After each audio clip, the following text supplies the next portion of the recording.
Express is the night mail crossing the border, bringing the check and the postal order. Letters for the rich, letters for the poor, the shop at the corner of the girl next door.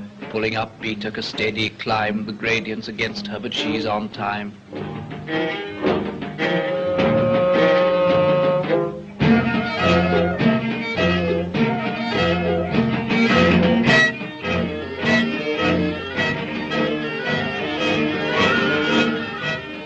Past cotton grass and moorland boulder, shoveling white steam over her shoulder, snorting noisily as she passes, silent miles of wind-bent grasses. Birds turn their heads as she approaches, stare from the bushes at her blank-faced coaches. Sheepdogs cannot turn her course, they slumber on with paws across. In the farm she passes, no one wakes, but a jug in a bedroom gently shakes.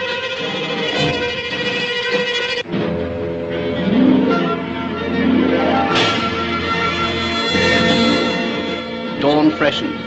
The climb is done. Down towards Glasgow she descends, towards the steam tugs, yelping down the glade of cranes. All Scotland waits for her.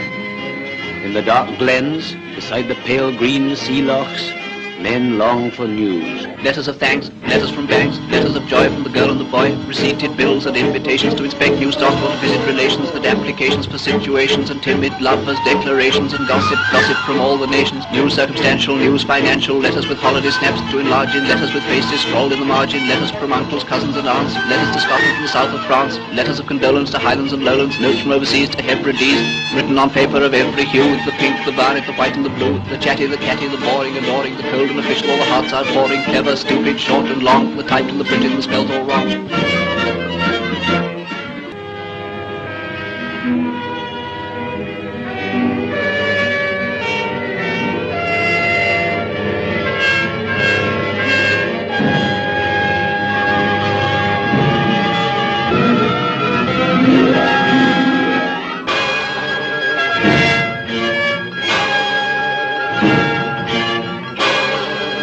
Yeah.